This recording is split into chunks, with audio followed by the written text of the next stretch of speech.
Friends, welcome to HR educations YouTube channel.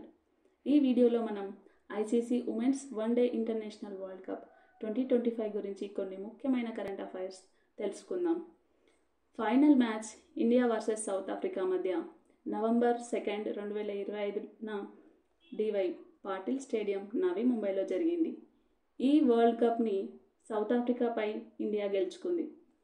Captain Harmanpreet Kaur నేతృత్వంలో మనం ఈ వరల్డ్ కప్ని సొంతం చేసుకున్నాము. స్కోర్ వివరాలు చూసినట్లయితే ఇండియా 50 ఓవర్లలో 298 పరుగులు చేసింది. సౌత్ ఆఫ్రికా 45.3 ఓవర్లలో ఆల్అవుట్ అయింది. దీంతో 52 పరుగుల తేడాతో సౌత్ ఆఫ్రికాపై ఇండియా వరల్డ్ కప్ని గెలుచుకుంది. Player of the tournament Deepti Sharma 58 పరుగులు చేసింది మరియు 5 వికెట్లు తీసింది. Player of the match Shafali Verma 87 పరుగులు చేసింది మరియు 2 వికెట్లు తీసింది. ఈ టోర్నమెంట్లో అత్యధిక పరుగులు చేసిన ప్లేయర్ లారా ఓల్వరెట్. తను సౌత్ ఆఫ్రికా ప్లేయర్. తను మొత్తం టోర్నమెంట్లో 571 పరుగులు చేసింది. ఈ టోర్నమెంట్లో భారత్ జట్టు తరపున అత్యధిక పరుగులు చేసిన ప్లేయర్ స్మృతి మంతానా.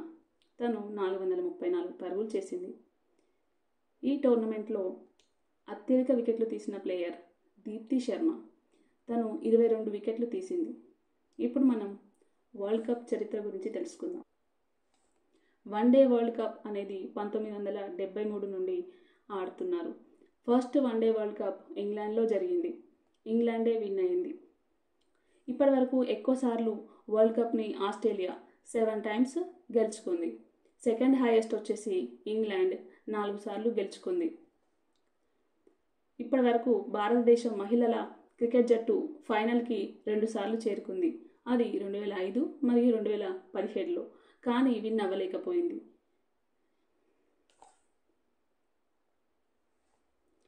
ఇప్పటి వరకు భారత్ గెలుచుకున్న మరికొన్ని వరల్డ్ కప్స్ గురించి తెలుసుకుందాం. ఫస్ట్ వరల్డ్ కప్ 1983లో men's one day world cup captain Kapil Dev నేతృత్వంలో మనము గెలుచుకున్నాము. అలాగే సెకండ్ టైం 2007లో T20 world cup captain Dhoni నేతృత్వంలో మనము గెలుచుకున్నాం. థర్డ్ టైం 2011లో men's one day world cup captain Dhoni నేతృత్వంలో మనము గెలుచుకున్నాము. అలాగే 2024లో T20 world cup captain Rohit Sharma నేతృత్వంలో మనము గెలుచుకోవడం జరిగింది.